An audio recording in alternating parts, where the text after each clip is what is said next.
This is Jonna, and I am here with a special episode of STORYNORY that Candlewick Press has kindly sponsored. It's a review of a gorgeous and sensitive picture book called Mindi and the Goose No One Else Could See by Sam McBratney.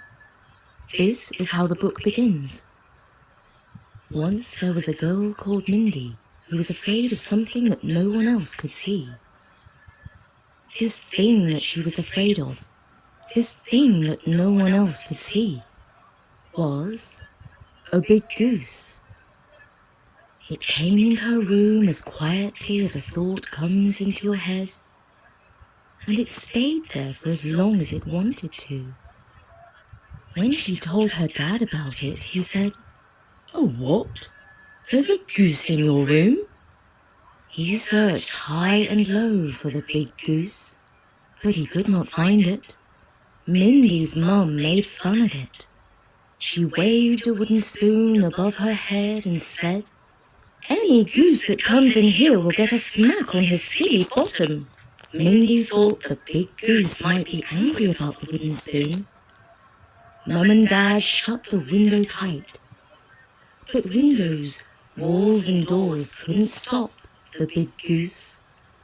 It came and stayed as usual. "It's not real," her mum said. "Nobody has a goose in their room."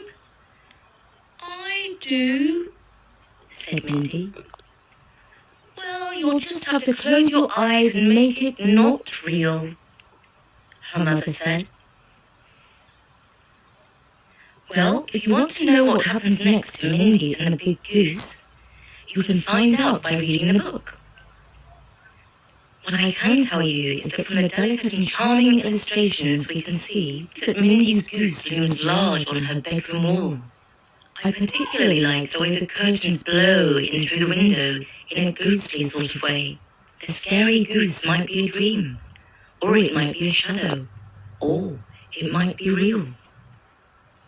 Mindi's father decides that they need some outside help to send the unwanted goose packing. He sets out with Mindi on a long country walk to visit an old farmer called Austin, who lives high up on Shelling Hill. While they're in Austin's farmhouse, a young goat strolls into the kitchen, and Mindi asks its name. "Oh, I have so many goats that I have run out of names," Austin says. "I would call her Blackie and Whitey," Mindi says. "Perfect," he responds. Mindi soon befriends Blackie and Whitey. As you might guess, the goat plays a big role in helping Mindi overcome her goosey fears.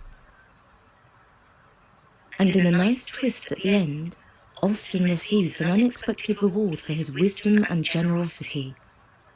Mindi and the Goose is a sensitive and charming book for young children. There's a little more text than usual for a picture book, which makes the 40 pages ideal for reading aloud. The illustrations by Linda Ólafsdóttir from Iceland make the book even more lovable. Sadly, the Irish author, Sam McBratney, passed away last year before Mindi and the Goose was published. He wrote over 50 books in his long career.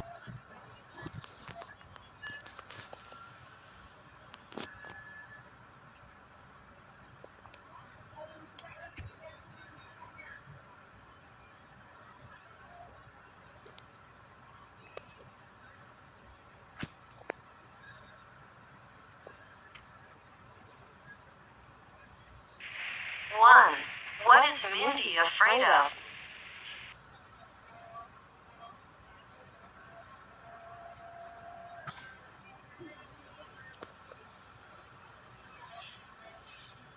Two, what is the name of one of Mindi's goats?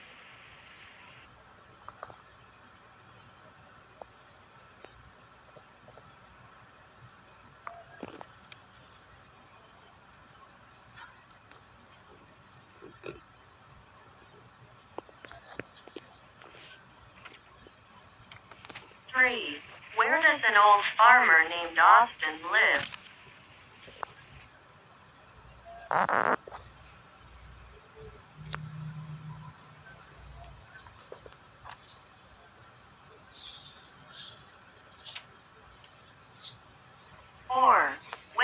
Mindy's fears start to disappear.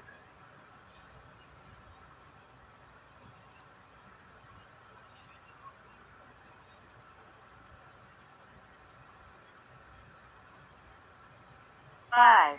Why did Austin get an unexpected gift?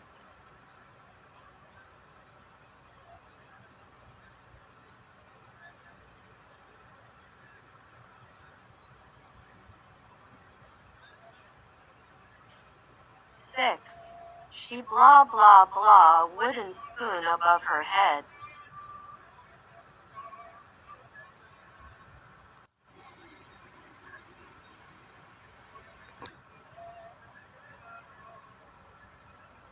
Seven. Any goose that comes in here will get a blah blah blah on his silly bottom.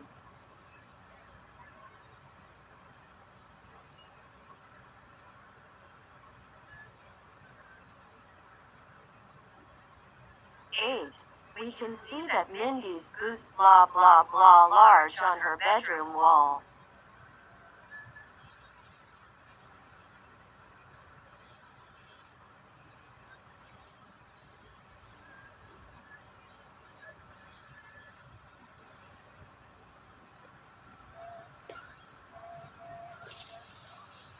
Nine. A young goat blah blah blah into the kitchen, and Mindy asks its name.